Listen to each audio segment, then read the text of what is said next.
দর্শক, আজকের মঙ্গলবার।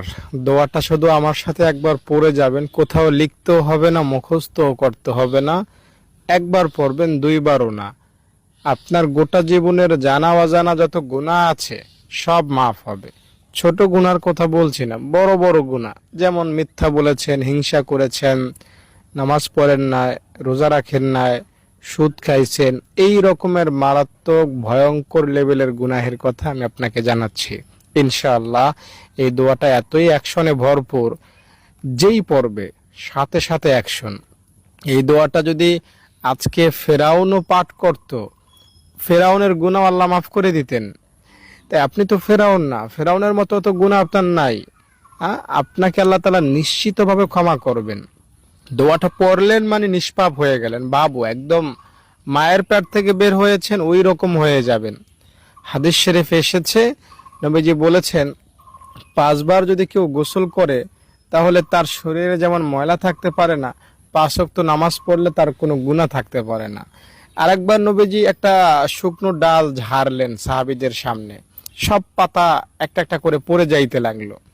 তো নবীজি বললেন যে বান্দার গুনাহকেও আল্লাহ তাআলা এভাবে আমলের উসিলায় মাফ করে দেন, সব গুনাহ ঝরে পড়ে যায়। আর একটা হাদিসে পাওয়া যায়, সুবহানাল্লাহ, আলহামদুলিল্লাহ, আল্লাহু আকবার কেউ যদি নামাজের পরে 33 বার পড়ে, তো তার গুনাহ যদি সমুদ্রের ফেনা পরিমাণও হয়, কোনো ব্যাপার না, আল্লাহ মাফ করে দেন। তো আল্লাহ তাআলা বান্দার গুনাহ কয়টা ওদিকে তাকান না, আল্লাহ তাআলা বান্দার দিকে তাকাইয়া বান্দাকে ক্ষমা করে দেন। আমি যে দোয়াটা আমি এখন আপনাকে বলবো, বিশ্বাস নিয়ে, ভরসা নিয়ে দোয়াটা একবার পাঠ করবেন, ইনশাআল্লাহ আপনি শিশু হবেন। দোয়াটা আপনাকে বলছি, তার আগে অনুরোধ করব, একটা লাইক করেন এবং কমেন্টে আমিন লেখেন। যারা লাইক করলেন, কমেন্টে আমিন লিখলেন, আল্লাহ তাদের মনের আশা তুমি পূরণ করে দাও, তাদের গুনাহ তুমি মাফ করে দাও, আল্লাহুম্মা আমিন।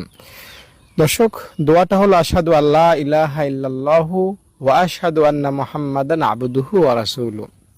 এই দোয়াটা কেউ যদি পড়ে উজু শেষ করে, তাহলে তার জন্য জান্নাতের 8টা দরজা খুলে যায়। সে যে কোনো দরজা দিয়ে দাপটের সহিত জান্নাতে পৌঁছতে পারবে। আজানের পরে কেউ যদি দোয়াটা পড়ে, তার গুনাহ মাফ হয়ে যায়। এই দোয়াটার কারিশমা, ক্ষমতা, অ্যাকশন অনেক। একটা হিন্দু যদি এই দোয়াটা পড়ে মুসলমান হয়, তার সারা জীবনের সব গুনাহ মাফ হয়ে যায়। তাই আপনিও যদি এই দোয়াটা আজকে পাঠ করেন, মন থেকে, দিল থেকে, অন্তরের গহীন থেকে, কোনো গুনাহ থাকবে না। দায়িত্বর সাথে বলছি, দোয়াটা পাঠ করার নিয়ত করবেন যে আমি অতীতের গুনাহ ক্ষমা পাইতে চাই, ভবিষ্যতে আর গুনাহ করব না, এই আশায় দোয়াটা পাঠ করছি। ব্যাস, তাহলেই আপনার সব গুনাহ মাফ হবে, শিশু হবেন, নিষ্পাপ হবেন, কোনো গুনাহ থাকবে না। যদি ভিডিওটি ভালো লেগে থাকে লাইক করে যান, কমেন্টে আমিন।